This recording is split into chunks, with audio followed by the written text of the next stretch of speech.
అదరగొట్టే కారం రంగు రుచి ఆచి కారం పొడి. చేవెళ్లలో జరిగినటువంటి ఘోర ప్రమాదము డ్రైవర్ యొక్క అతి నిర్లక్ష్యం కంటికి కనిపిస్తుంది. తెల్లవారుజామున జరిగినటువంటి ఈ ఘటన అందరినీ కలిచివేస్తుంది. ఎక్కడ ప్రమాదాలు జరిగినా ఈ డ్రైవర్ నిర్లక్ష్యము ఎక్కువగా కనిపిస్తుంది. ఈ ఘటనలో కూడా యాస్టీస్గా అదే జరిగింది. ఎక్కడికక్కడ సైనింగ్ బోర్డ్స్ని అంటే 30 స్పీడ్తోనే వెళ్ళాలి అని చెప్పేసి సైనింగ్ బోర్డ్స్ని ఏర్పాటు చేసినప్పటికీ డ్రైవర్లు అతి వేగంగా వచ్చి వాళ్ళు ప్రాణాలు కోల్పోవడంతో పాటు ఎదుటి వచ్చినటువంటి వాహనాలలో ఉన్నటువంటి ప్రయాణికుల ప్రాణాలు పోవడానికి కూడా వాళ్ళే కారణమవుతున్నారు. ప్రస్తుతం మనతో పాటు Cyberabad traffic DCP Sai Manohar sir ఉన్నారు. సార్ చెప్పండి, ఎక్కడికక్కడ అవగాహన కోసం బోర్డులను ఏర్పాటు చేస్తున్నారు, అయినా ఎందుకు ఇంత నిర్లక్ష్యం వహిస్తున్నారు డ్రైవర్? ఇక్కడ 30 km స్పీడ్ కనిపిస్తూ ఉంది. ఇదే 30 km స్పీడ్తో వెళ్ళుండేటైతే కనుక యాక్సిడెంట్ అయ్యి ఉండేది కాదు. ఒకవేళ యాక్సిడెంట్ ఛాన్సెస్ లెస్ ఉండేవి, ఒకవేళ అయినా కానీ ఇన్ని ప్రాణాలు పోయి ఉండేవి కావు. దీన్ని దృష్టిలో పెట్టుకొని డ్రైవర్స్ని ఎడ్యుకేట్ చేస్తూ ఉన్నాం. ర్యాష్ డ్రైవింగ్ వద్దు, ఓవర్ స్పీడింగ్ వద్దని. రెగ్యులర్గా లేజర్ గన్ తోటి ఓవర్ స్పీడింగ్ చేసే వెహికల్స్ని కూడా చాలాన్స్ రైజ్ చేయడం జరుగుతూ ఉంది. అయినా కానీ వాళ్ళు ఏదో విధంగా రూల్స్ నిబంధనలు పెట్టింది ఎందుకు అంటే పాటించడానికి. ప్రతి ఒక్కళ్ళు పాటిస్తే అందరూ కూడా రెగ్యులేషన్, అందరికీ సమాన అవకాశాలు ఉంటాయి, అందరూ సమానంగా రీచ్ అవుతారనే ఉద్దేశంతో పెట్టింది. కానీ వాళ్ళ యొక్క స్వార్థ ప్రయోజనాల కోసం మేమే ముందు వెళ్ళాలి అనే ఉద్దేశంతో ఓవర్ స్పీడింగ్ పోవడం వల్ల ఈ యాక్సిడెంట్ ఓవర్ స్పీడింగ్ తోటే అయ్యింది. సో ఇప్పటికైనా కానీ డ్రైవర్స్ అంతా కూడా వాళ్ళు ఓవర్ స్పీడింగ్ మానుకొని ఏదైతే ఎక్కడైతే ఎంత డిస్టెన్స్ ఎంత స్పీడ్ పోవాలని మార్కింగ్ ఉందో దాన్ని తూచా తప్పకుండా పాటించాలని విజ్ఞప్తి చేస్తూ ఉన్నాను. ఇంతకుముందు కూడా ఎందుకనంటే చాలా ప్రమాదాలు జరిగాయి. అటు కర్నూలు ఘటన కావచ్చు, లేకపోతే ఈ రోజు జరిగినటువంటి ఘటన కావచ్చు. ఓవర్ స్పీడ్ వెళ్ళేటువంటి టైంలో కనీసం వాళ్ళకి అవగాహన ఉండదా, ఇక్కడ స్పీడ్ ఆల్రెడీ లిమిట్ పెట్టారు అని చెప్పేసి? వాళ్ళకి ఫస్ట్ వాళ్ళు లైసెన్స్ తీసుకునేటప్పుడే వాళ్ళకి అన్నీ కూడా సైన్ బోర్డ్స్ గురించి, ఏ సైన్ బోర్డు ఎలాంటి ఇండికేషన్ ఉంటుంది, ఏ సైన్ బోర్డు వల్ల ఏ కాషన్స్ ఉన్నాయనేది అన్నీ ప్రాపర్గా చెక్ చేసిన తర్వాతే లైసెన్స్ తీసుకుంటారు. కానీ చదువుకున్నప్పుడు ఏదైతే నేర్చుకున్నామో దాన్ని లైఫ్లో ఇంప్లిమెంట్ చేస్తలేము. లైసెన్స్ తీసుకోవడం వరకు అవన్నీ గుర్తుపెట్టుకొని ఆ తర్వాత వాటిని పాటించకపోవడం వల్ల వచ్చేటువంటి నష్టాలు ఇవన్నీ.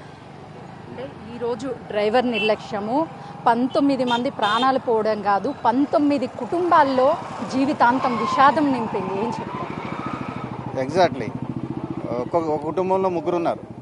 అట్లా 19 కుటుంబాలు ఈ రోజున మర్చిపోలేని రోజు వాళ్ళకి. ఎందుకంటే వాళ్ళ జీవితాల్లో అత్యంత విషాదకరమైనటువంటి రోజు అంటే ఇదే ఉంటుంది. 19 ఫ్యామిలీస్ ఎఫెక్టెడ్. రెగ్యులర్గా మీరు ఎక్కడొక చోట అవేర్నెస్ కల్పిస్తూ ఉంటారు, ఈ వాహనదారులు ఓవర్ స్పీడ్కి చలానాస్ వేస్తూ ఉంటారు. అంటే కేవలము వాళ్ళని మార్చడం కోసమే మీ ప్రయత్నం జరుగుతుంటుంది. కనీసం ఎడ్యుకేటెడ్ పర్సన్స్ అయ్యి ఉండి వాళ్ళలో అసలు మార్పు వస్తుందా?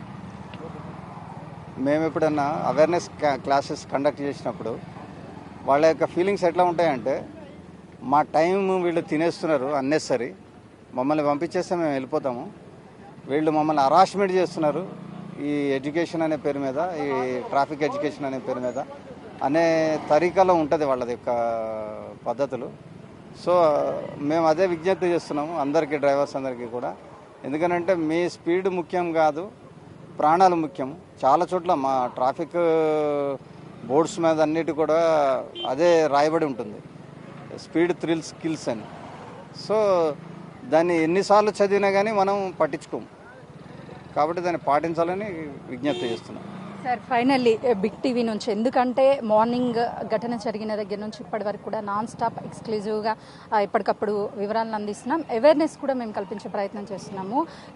ఇంకా అటు డ్రైవర్స్లో అవగాహన రావడానికి కేవలం పోలీసులు మాత్రమే ఈ కోచింగ్లు, కాకపోతే వీళ్ళకి అవేర్నెస్ ప్రోగ్రామ్స్ కల్పిస్తే సరిపోతుందా, లేదంటే వాళ్ళకి అవగాహన రావాల్సినటువంటి అవసరం ఉందనుకుంటున్నాను?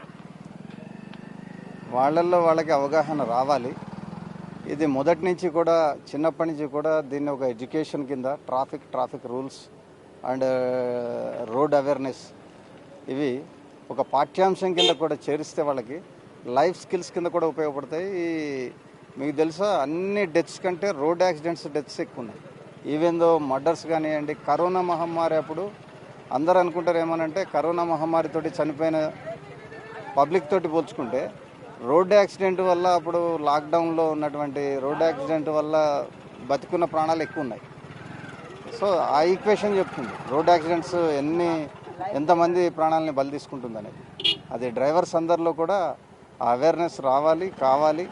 అది ఉన్నప్పుడే మనకి రోడ్ యాక్సిడెంట్స్ తగ్గుతాయి. రోడ్ యాక్సిడెంట్లో చనిపోయినటువంటి వారి సంఖ్య ఇంకా ఎక్కువ అని చెప్పారు. అంటే రెగ్యులర్గా జరిగేటువంటి ఇన్సిడెంట్లో చాలా వరకు రోడ్డు ప్రమాదాలలో చనిపోయేటువంటి వాళ్ళ సంఖ్య రోజు రోజుకి పెరిగిపోతుందని కూడా ఎగ్జాంపుల్ చెప్తూ ఒక అవగాహన అయితే మాత్రం కల్పిస్తున్నారు.